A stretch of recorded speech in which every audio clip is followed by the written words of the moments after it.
ada hampir 20.000 spesies lebah yang diketahui, yang terbagi menjadi 7 hingga 9 famili yang berbeda.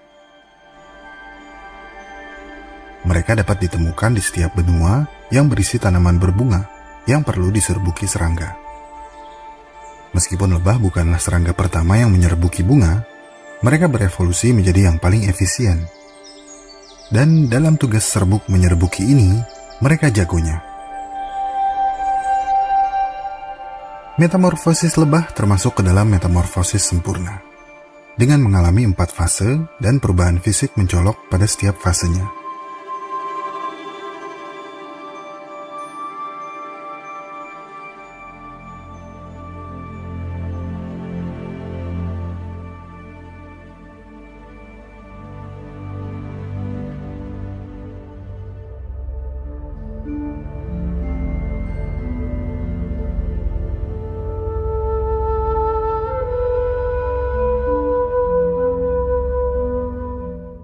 Lebah berevolusi dari tawon, yang seperti kita sudah tahu adalah predator.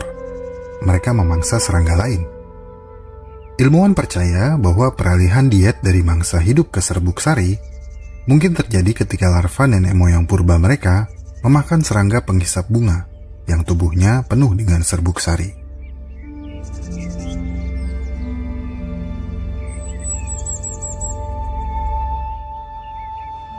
Ketika lebah berevolusi menjadi penyerbuk yang sangat efisien seperti sekarang, begitu pula dengan bunga yang mereka serbuki.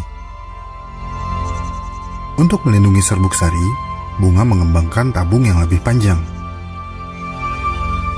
Lebah pun mengimbanginya dengan mengembangkan lidah yang lebih panjang untuk mengekstrak nektar. Sebagai insentif, bunga memberikan nektar yang lezat.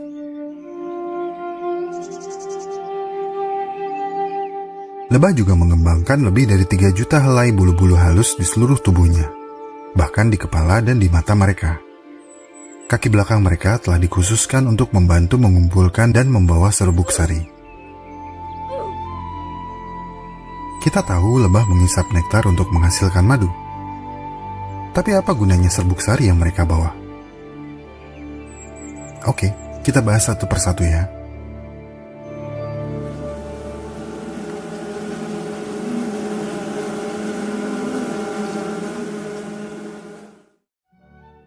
Pertama, madu.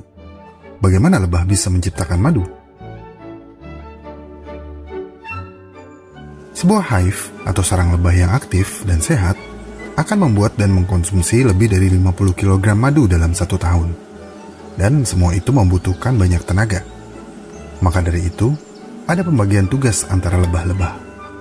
Ada 3 kelas utama dalam koloni lebah, yaitu drone atau penjelajah, worker atau pekerja, dan queen atau ratu. Madu terbuat dari nektar, tapi madu tidak keluar dari bunga dengan bentuk lengket dan berwarna keemasan. Proses perubahan nektar menjadi madu cukup rumit. Lebah pekerja akan menjelajah mencari bunga bernektar. Setelah menemukan sumber nektar yang baik, lebah akan menyelusup ke dalam bunga dengan membenamkan kepala mereka ke tabung bunga menggunakan proboscisnya yang panjang yang telah disesuaikan secara khusus untuk menyeruput sedikit demi sedikit nektar ke salah satu dari 2 perutnya. Yap, lebah memiliki 2 perut. Satu untuk mencerna makanan, satu lagi untuk menyimpan madu.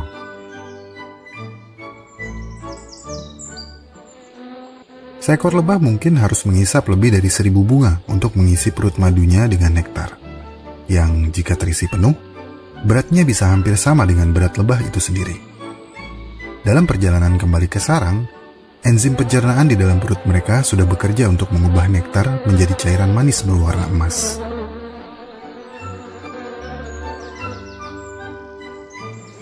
Saat kembali ke sarang, nektar di dalam perut akan didistribusikan secara gotong royong. Lebah pekerja akan memuntahkan nektar ke mulut lebah pekerja lain. Lalu lebah pekerja akan memuntahkannya ke mulut lebah lain. Dan seterusnya, sampai akhirnya ditempatkan di sel di dalam sarang.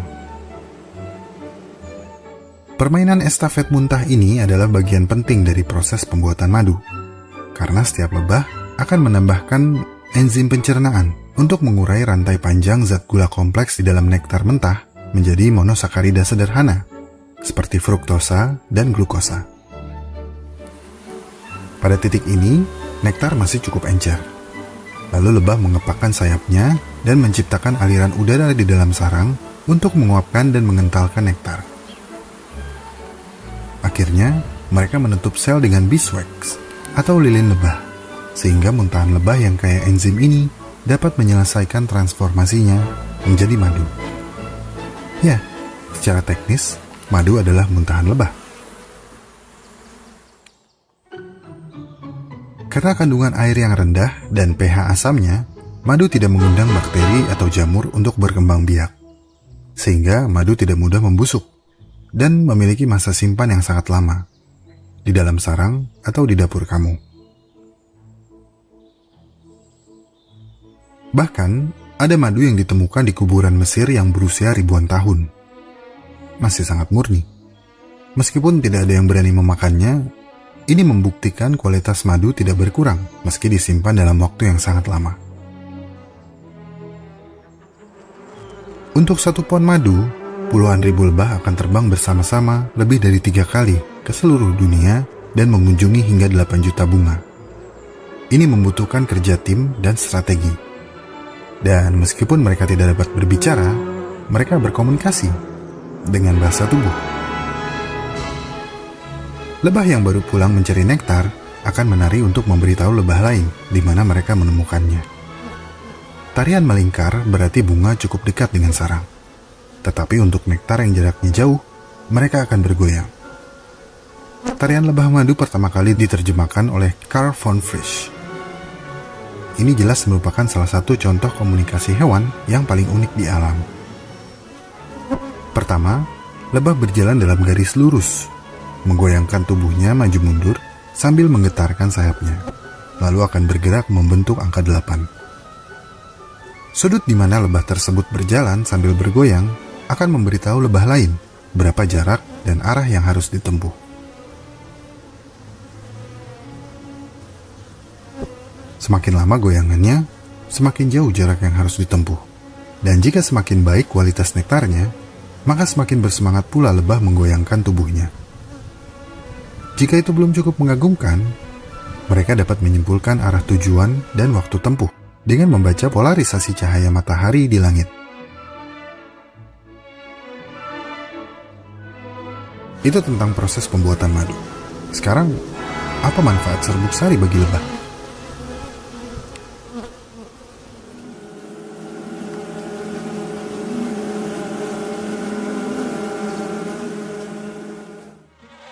Kamu tentu sering melihat lebah membawa serbuk sari di kaki belakang mereka. Secara logika, kita pasti akan mengira kalau itu hanya serbuk sari yang tersangkut secara tidak sengaja. Tapi kenyataannya tidak sesederhana itu. Tumbuhan sesungguhnya ingin lebah membawa serbuk sari mereka, lalu pergi dan menyebarkannya ke bunga lain. Itulah yang dinamakan penyerbukan, cara tumbuhan berkembang biak. Tapi lebah juga perlu membawa pulang serbuk sari yang mereka temukan, dalam jumlah yang banyak kalau bisa. Karena serbuk sari adalah makanan yang kaya protein untuk mereka. Untungnya, mereka dilengkapi dengan peralatan yang tepat. Tubuh lebah berbulu halus.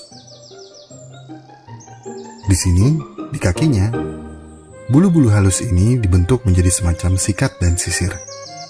Saat lebah mendarat di bunga yang mekar, ia benar-benar terjun, masuk ke dalam bunga, hingga tubuhnya ditempeli banyak serbuk sari. Kelihatannya memang tidak disengaja, karena seperti yang kita tahu, lebah hanya ingin mencari madu. Tapi serbuk sari yang menempel di tubuhnya tidak akan ia sia-siakan. Ia membersihkan semua serbuk sari yang menempel dari mata dan antenanya dengan sikat di kaki depannya, seperti wiper mobil. Lalu dia memindahkan serbuk sari dari kaki ke kaki, seperti conveyor belt, dari depan, lalu ke tengah, lalu ke belakang. Lebah melakukan ini semua dengan sangat cepat. Saat ia terbang dari bunga ke bunga, ia memindahkan serbuk sari ke dalam kontainer khusus di kaki belakangnya yang disebut corbiculae. Dia menekuk kakinya untuk meremas serbuk sari, membentuknya menjadi bola, dan memadatkannya dengan sedikit air liur dan nektar. Ada sekitar 160.000 butir serbuk sari dalam setiap bola. Itu adalah sepertiga dari berat tubuhnya. Di sarang, persiapan membuat makanan akan segera dimulai. Tapi serbuk sari bukan untuk membuat madu. Madu dibuat dari nektar. Mereka memakan madu untuk mendapatkan gula. Serbuk sari akan diubah menjadi sesuatu yang sama sekali berbeda. Diolah dengan sedikit madu menjadi bee bread atau roti lebah. Ini adalah sumber protein mereka. Roti ini baik dikonsumsi untuk lebah dewasa maupun bayi lebah yang dalam masa pertumbuhan. Dan seperti madu, roti ini pun memiliki masa simpan yang lama. Cemilan sehat bagi lebah dewasa dan calon lebah di masa mendatang.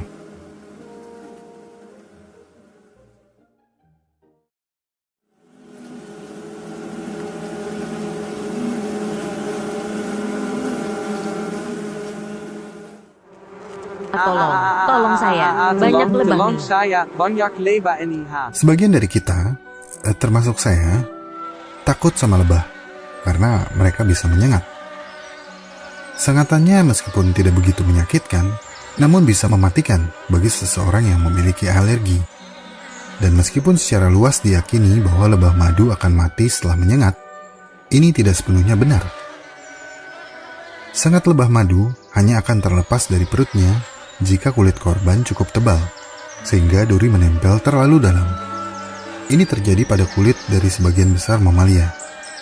Namun pada serangga lain, mereka dapat menyengat tanpa membahayakan dirinya sendiri. Sebenarnya jawabannya cukup simpel.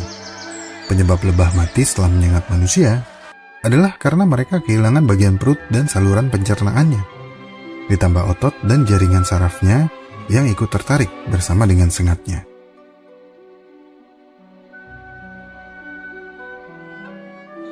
Random facts ya. Meskipun kita cenderung menganggap lebah sebagai serangga komunal, pada kenyataannya hampir 90% lebah adalah soliter atau hidup menyendiri. Kebanyakan lebah soliter bersarang di dalam tanah atau lubang di batang pohon, dan biasanya tidak menghasilkan madu atau wax. Kebanyakan lebah soliter tidak memiliki sengat dan umumnya tidak berbahaya. Tapi kalau saya sih masih tetap takut. Permisi, paket.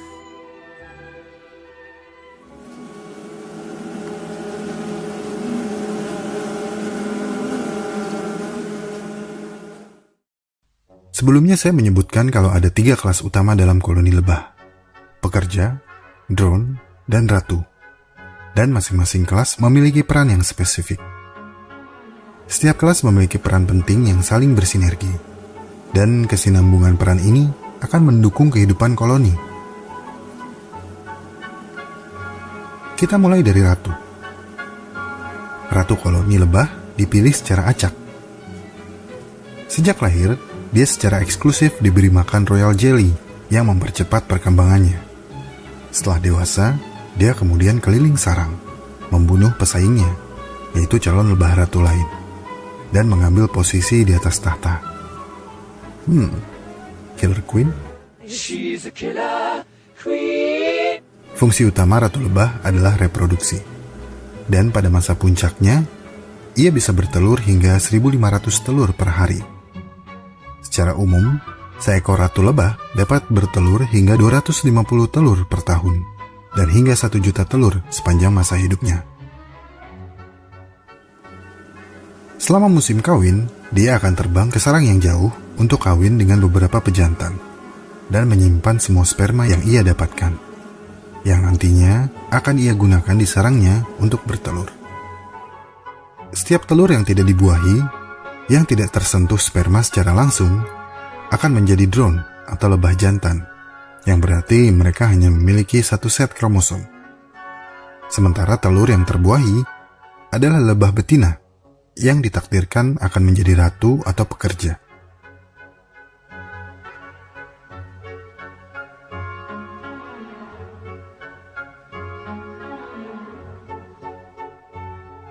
Tapi apa yang membuat kebanyakan lebah betina menjadi pekerja? Sementara hanya segelintir yang menjadi ratu. Semua ditentukan dari makanan saat mereka masih dalam tahap larva. Makanan larva lebah yang spesifik akan mengaktifkan pemrograman genetik yang mengubah seluruh takdirnya. Setiap larva lebah pada awalnya diberi makan makanan yang kaya nutrisi, yang disebut royal jelly. Tapi setelah beberapa hari, makanan bayi lebah pekerja akan dialihkan ke campuran serbuk sari dan madu. Yang disebut apa? Ya, betul, bee bread atau roti lebah. Tapi ratu lebah hanya makan royal jelly seumur hidup mereka, bahkan setelah dewasa. Para ilmuwan dulu mengira hanya royal jelly yang menentukan status sosial seekor lebah. Dan hanya ratu lebah yang punya akses ke royal jelly ini. Tapi baru-baru ini, mereka menemukan bahwa satu zat kimia dalam roti lebah adalah alasan yang membuat lebah pekerja tetap steril. Jadi semua lebah pernah memakan royal jelly. Dan roti lebahlah penentu takdir dalam koloni lebah. Fungsi sekunder ratu lebah adalah menghasilkan feromon yang memberikan perekat sosial, pemersatu di antara koloni yang membentuk fisiologi dan perilaku lebah lainnya. Feromon ratu lebah adalah pemersatu bangsa yang sesungguhnya. Dan karena ini, lebah madu dinyatakan memiliki salah satu sistem komunikasi feromon yang paling kompleks di alam. Jenis feromon pun bisa memberikan beragam respons. QMP atau Queen Mandibular Pheromone atau feromon mandibula ratu adalah salah satu set feromon yang terpenting di dalam sarang lebah. Feromon ini mempengaruhi perilaku sosial, pemeliharaan sarang, perilaku kawin, dan penghambatan perkembangan ovarium pada lebah pekerja. Efeknya bisa pendek atau panjang. Feromon alam di sisi lain memerintahkan koloni untuk standby dan menyerang jika ada seekor lebah yang terbunuh. Asap dari kayu tertentu bisa menutupi aroma feromon ini. Itulah sebabnya para petani madu menggunakan asap untuk menenangkan koloni lebah.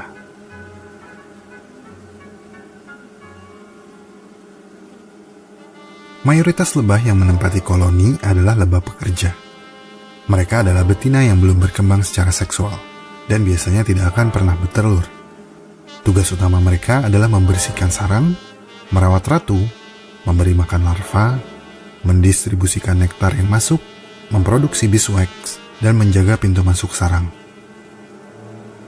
Ratu lebah boleh saja memegang tahta, tapi lebah pekerja adalah tulang punggung dari koloni lebah. Bahkan ketika ratu lebah mati dan kursi kepemimpinan kosong, beberapa lebah pekerja akan mengembangkan organ seksual dan meletakkan telur drone yang belum dibuahi sampai ratu baru naik tahta.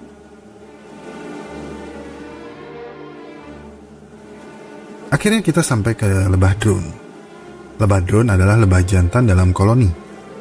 Mereka tidak memiliki penyengat dan penampilannya tidak seperti kebanyakan lebah yang sering kamu lihat.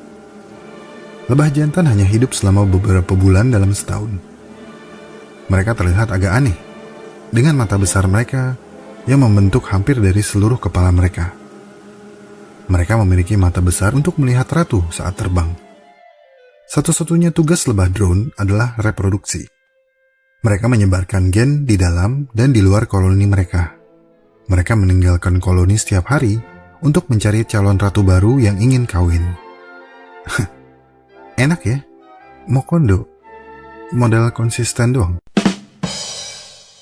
Meskipun kelihatannya lebah drone paling ringan kerjanya, tapi nggak ada perasaan iri atau dengki, karena semua sudah digariskan sebelum mereka dilahirkan. Dan ini semua menghidupi koloni. Nggak disangka ya, kumpulan lebah di dalam sarang bisa serumit itu. Bicara tentang sarang lebah, pernahkah kamu penasaran kenapa sel-sel di dalam sarang lebah berbentuk heksagonal atau segi 6?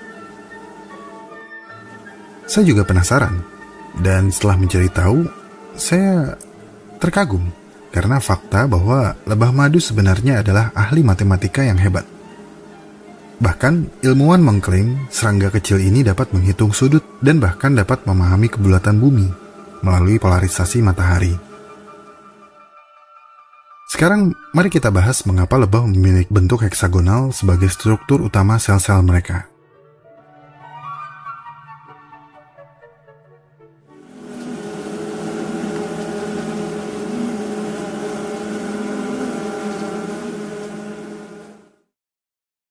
Sama seperti manusia, lebah membutuhkan makanan dan tempat berlindung untuk bertahan hidup. Maka dari itu, lebah membuat sarang. Sarang tersebut tidak hanya menjadi rumah lebah, tapi juga berfungsi sebagai tempat penyimpanan madu. Tapi untuk kelangsungan hidup yang lebih efisien, lebah madu harus menyempurnakan desain arsitektur sarangnya. Kita sering melihat bahwa sarang lebah dibangun dari sel-sel heksagonal yang padat, yang saling menopang satu sama lain. Dari semua bentuk yang memungkinkan, mengapa lebah madu memilih bentuk yang ini? Untuk mengerti akan hal itu, kita perlu berpikir seperti lebah. Lebah membutuhkan tempat yang aman bagi seluruh koloninya untuk hidup. Demikian pula dengan tempat penyimpanan dan pematangan nektarnya hingga berubah menjadi madu. Ini berarti ada kebutuhan untuk efisiensi ruang yang cukup serius, yang harus dipikirkan dengan matang. Hal pertama yang harus dipikirkan adalah membangun unit penyimpanan atau sel, yang luasnya cukup besar untuk menampung lebah, tapi juga dapat berfungsi sebagai wadah, tempat penyimpanan adonan nektar atau madu. Hal berikutnya adalah memutuskan dari bahan apa sel-sel kecil itu harus dibuat. Lebah tidak memiliki paruh atau lengan untuk mengambil sesuatu, tapi mereka mampu menghasilkan lilin atau beeswax. Masalahnya, memproduksi lilin membutuhkan banyak kerja keras. Lebah harus mengkonsumsi 8 ons madu untuk menghasilkan hanya 1 ons lilin. Dan mereka tidak mau menyia-nyiakan madunya. Jadi, mereka membutuhkan desain yang memungkinkan mereka menyimpan madu sebanyak mungkin, tapi dengan menggunakan lilin sedikit mungkin. Bentuk apakah itu?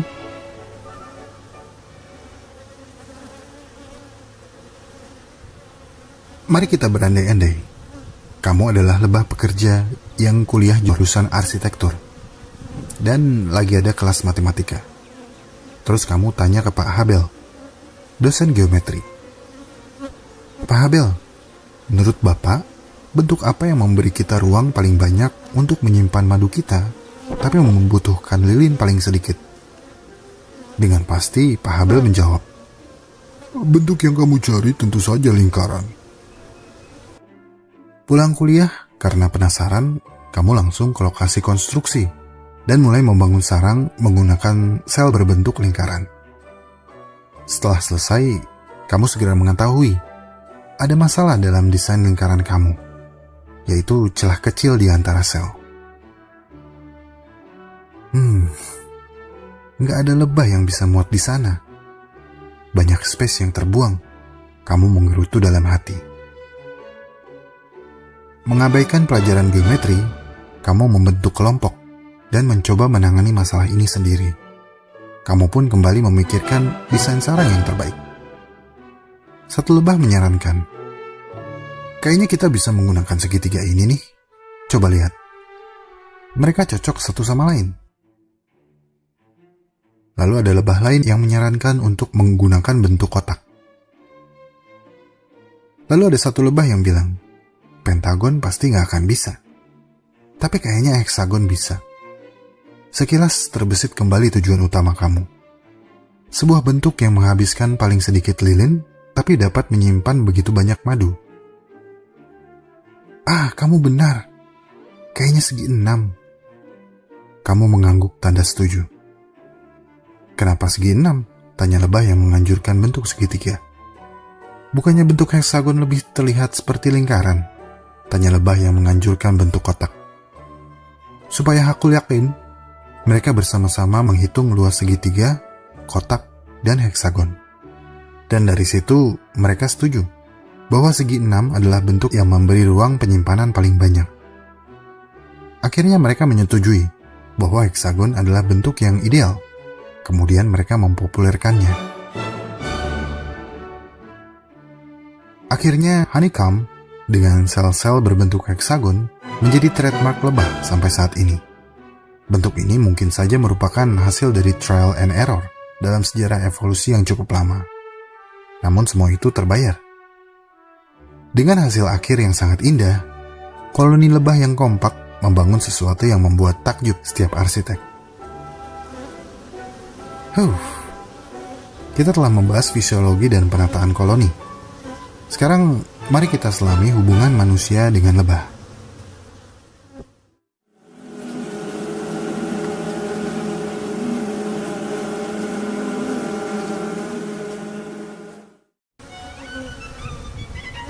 Tanpa lebah, kita tidak akan memiliki kopi, apel, persik, semangka, jeruk, stroberi, blueberry, manggis, aprikot, kenari, terong, anggur, almond, kiwi, pepaya, mangga, pisang, jambu, pir, duren, cabe, paprika, melon, alpukat, atau mentimun. Basically, tanpa lebah, kita tidak akan memiliki sebagian besar buah-buahan atau kacang-kacangan yang sering kita konsumsi. Karena lebah menyerbuki sepertiga tanaman di seluruh dunia. Kita sangat bergantung pada lebah, sehingga diyakini bahwa jika populasi lebah di dunia menghilang, manusia pun akan menyusul setelahnya. Yang membingungkan adalah, selama 15 tahun terakhir, populasi lebah telah menyusut dengan sangat cepat. Adalah CCD. CCD mas, bukan OCD. CCD adalah Colony Collapse Disorder, sebuah fenomena hilangnya atau hancurnya koloni lebah. Penyebabnya bukan cuma satu, tapi ada banyak faktor yang mengakibatkan kematian massal dari lebah madu. Penyebab utama matinya koloni lebah di seluruh dunia berhubungan dengan meluasnya penggunaan neonicotinoid sebagai pestisida. Lebah yang bersentuhan dengan pestisida ini akan menunjukkan gejala yang mirip dengan Alzheimer atau pikun. Mereka secara spontan meninggalkan sarang mereka hanya untuk tersesat dan tidak pernah menemukan jalan pulang.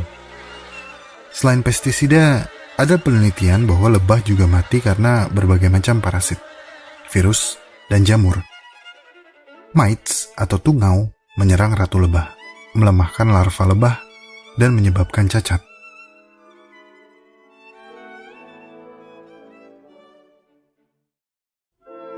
Last but not least, pemanasan global dan perubahan iklim yang secara langsung mempengaruhi proses penyerbukan dengan mengganggu waktu mekarnya bunga.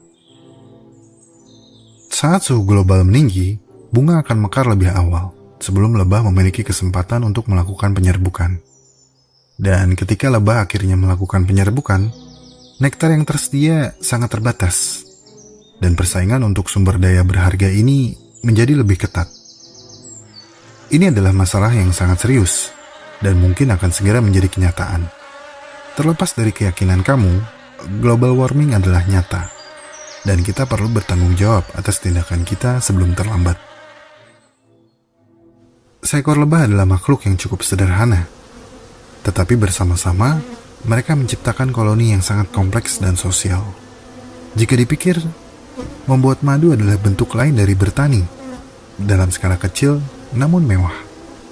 Dan lebah melakukan itu sambil menyerbuki sebagian besar tanaman berbunga di dunia. Luar biasa sekali serangga kecil ini. Salam hormat juga saya berikan kepada peternak lebah, karena mereka secara langsung membantu mempertahankan populasi lebah dan mendapat madu dari jerih payahnya. Sebuah kerjasama yang cukup manis. Dari lebah kita belajar bahwa sesuatu yang dikerjakan bersama-sama akan menjadi lebih ringan.